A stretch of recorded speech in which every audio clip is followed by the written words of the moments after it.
You have been given everything that you need, at least for now, to succeed and to be better.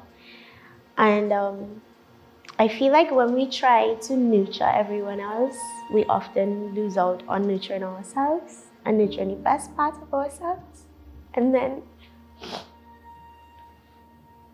sometimes, like, you try to be good and you try to be better, and then it just feels like nothing is good enough because something somewhere is always falling apart.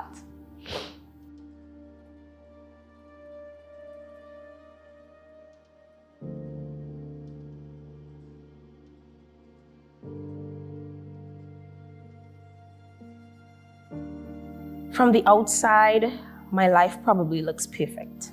It's what everybody tells me. I have a good job, a supportive family, and friends who care about me.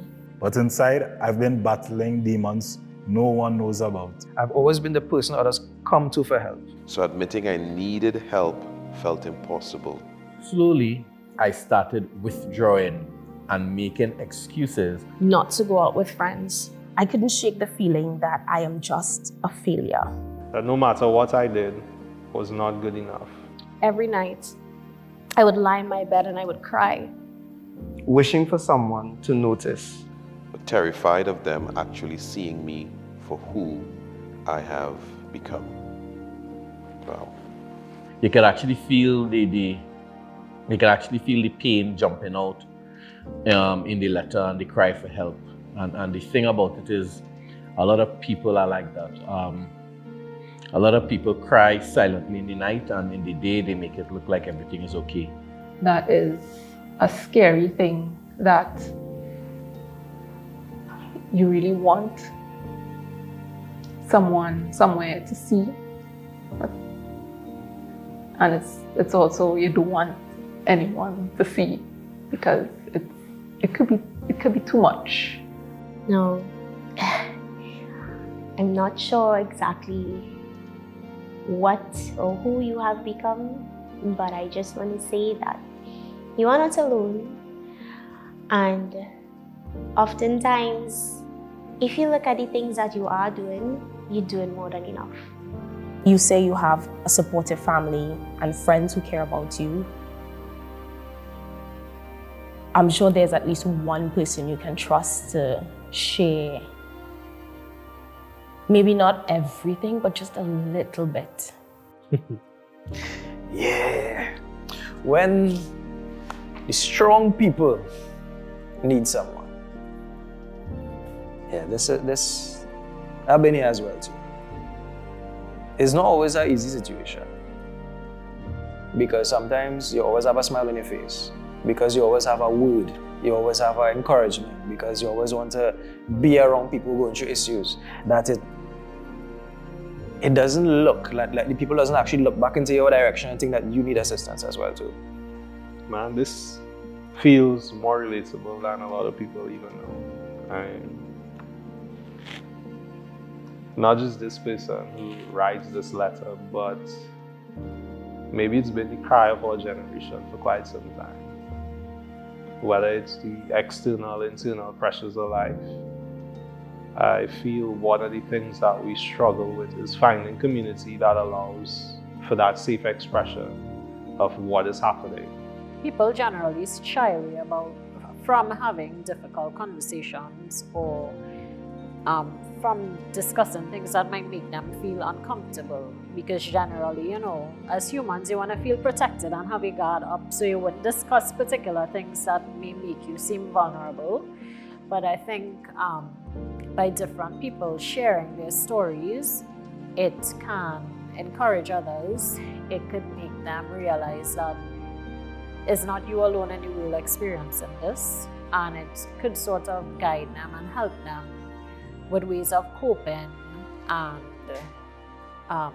working through those challenges they may have.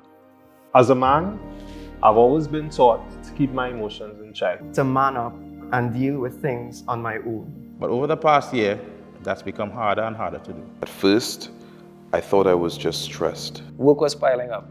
Bills kept coming. And I felt like I had the weight of the world on my shoulders. I tried to push through, but it felt like I was sinking. I stopped hanging out with the guys. Stopped going to the gym. Things that used to make me feel alive now felt like chores. What scared me the most was how numb I became. I couldn't feel happiness or sadness. Just this was overwhelming emptiness. I didn't want to tell anyone that I was struggling because I didn't want to seem weak. My wife would ask if I was okay, and I'd brush it off with, I'm okay. But I wasn't. I would put on a brave face and carry on like everything was okay. But inside, I was falling apart. Wow, this is the words of so many men.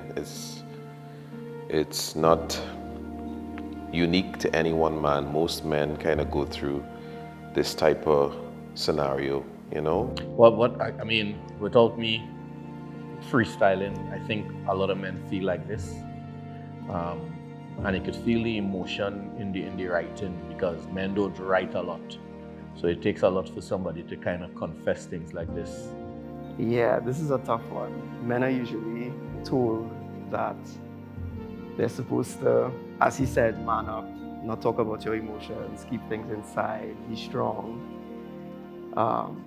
But there is a certain strength in vulnerability, and I think that people who are vulnerable and they, wear their heart on their sleeves, I think that they are very strong. Being young, having multiple responsibilities, committing to a life of goals, taking on the pressures of work, career, school, personal improvement, self-development. I think sometimes in that pursuit of so much things, we can't lose touch of what is happening on the internal.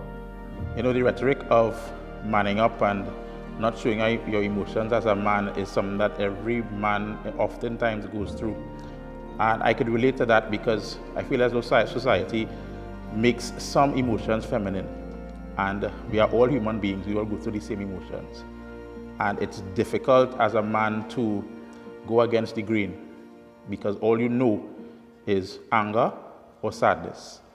And it's difficult to express your emotions because you're afraid of looking weak. Yeah, society has been fashioned and formed in this way that as a man, you're not supposed to show how you feel. You're not supposed to be able to really express what's going on inside with you. And that's why we have so much of destructive men out there. Because all you know is anger or sadness. And it's difficult to express your emotions because you're afraid of looking weak.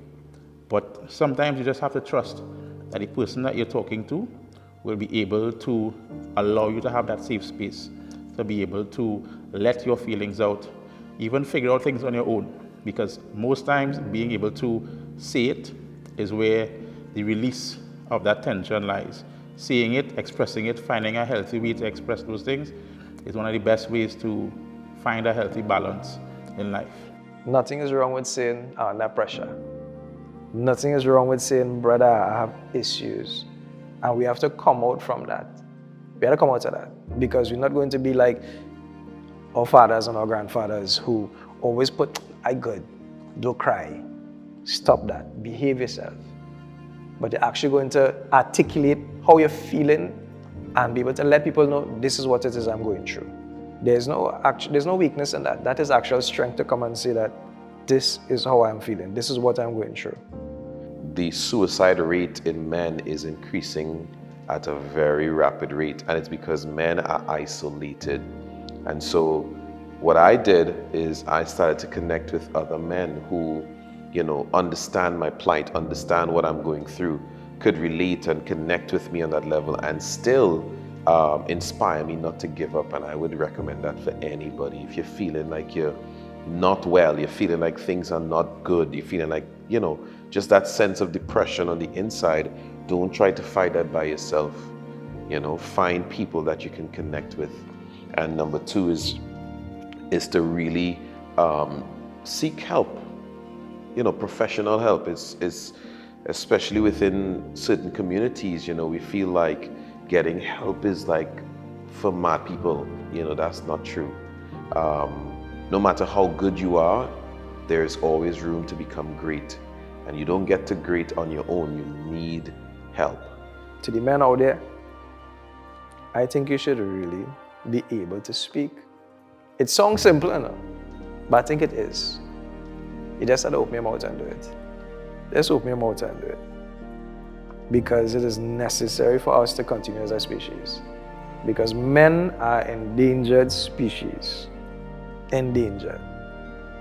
So, to this man and the men that can really identify with us, man up, yeah. But don't be afraid to say that you need assistance, that you need help.